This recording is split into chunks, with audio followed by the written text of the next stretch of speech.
Eleanor സ്പാർട്ടയ്ക്കെതിരെ ഉണ്ടെങ്കിൽ ജാസിയുടെ ഒരു front video ഇട്ടിട്ടുണ്ടായിരുന്നു. ഈ എലനോർ സ്പാർട്ട ഇതെല്ലാം ചെയ്യുന്നതെന്ന് റീച്ചിന് വേണ്ടിയാണ്, അല്ലാതെ എന്തെങ്കിലും പ്രശ്നമുണ്ടായിട്ടോ ഒന്നുമല്ല. ഈ ഒരു ജാസി അതുപോലെ തന്നെ എലനോർ സ്പാർട്ടയൊക്കെ നല്ല ഫ്രണ്ട്സാണ്, അവർ നേരത്തെ അറിയാം. അതുകൊണ്ടാണ് ഇത് കണക്ക് വീഡിയോ കോൾ ചെയ്തത്. ആ ഒരു എലനോർ സ്പാർട്ട ചോദിച്ച കണക്ക് കാണിച്ചു കൊടുത്തത്, അല്ലാതെ ഒരു പ്രശ്നം ഉണ്ടാക്കാനോ ഒന്നുമല്ല. അതൊക്കെ ഈ ഒരു എലനോർ സ്പാർട്ടയുടെ തന്ത്രങ്ങളാണ് റീച്ചിന് വേണ്ടി എന്നൊക്കെ ഒരു ഫ്രണ്ട് വിളിച്ചു പറയുന്നുണ്ടായിരുന്നു. അതിനൊക്കെ മറുപടി ആയിട്ടാണ് ഇപ്പോൾ എലൻ ഉണ്ടെങ്കിൽ ഒരു വീഡിയോ ആയിട്ട് വന്നേക്കുന്നത്. ഈ ഒരു വീഡിയോയിൽ എലൻ പറയുന്നൊരു കാര്യം എന്ന് പറഞ്ഞാൽ, ഒരു ഫ്രണ്ട് വന്നിട്ട്, ജാസിയുടെ ഒരു ഫ്രണ്ട് വന്നിട്ട് ഞാനും ജാസിയും ഭയങ്കര ഫ്രണ്ടാണ് എന്നൊക്കെ പറയുന്നുണ്ട്. ഞങ്ങൾ തമ്മിൽ ഒരു ഫ്രണ്ടോ ഒന്നുമില്ല, ഞങ്ങൾക്ക് തമ്മിൽ അറിയാം, അത്രയേ ഉള്ളൂ എന്ന് പറഞ്ഞ് ഫ്രണ്ടോ ഒന്നുമല്ല.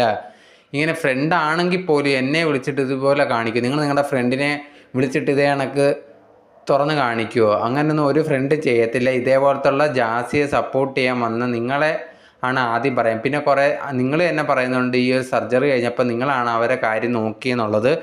നിങ്ങൾ അങ്ങനെ നോക്കിയെങ്കിൽ ഇപ്പം ജാസിയുടെ ബോട്ടം സർജറി നടന്നിട്ടില്ല, ഒരു ബ്രസ്റ്റ് സർജറി മാത്രമേ നടന്നിട്ടുള്ളൂ. അങ്ങനെയാണെങ്കിൽ ഇപ്പോഴും ആ ഒരു ബോട്ടത്തിൽ ഈ ഒരു ജാസി എന്ന് പറയുന്നത് ആണ് തന്നെയാണ്. അപ്പം നിങ്ങൾ എങ്ങനെയാണ് അവരെ കാര്യങ്ങൾ നോക്കി എന്നൊക്കെ പറയുന്നത്? അപ്പം നിങ്ങൾ പറയുന്നതും കള്ളമല്ലേ? നിങ്ങളിങ്ങനെ നാട്ടുകാരെ പറ്റിക്കാൻ വേണ്ടി ജാസിക്ക് കൂട്ട് നിൽക്കുവാണോ എന്നുള്ള രീതിയിലൊക്കെ പറഞ്ഞിട്ട് ആ ഒരു ഫ്രണ്ടിനെതിരെ എലനോർ സ്പാർട്ട നല്ല വൃത്തിക്ക് കാര്യങ്ങൾ പറഞ്ഞു കൊടുത്തിട്ടുണ്ട്.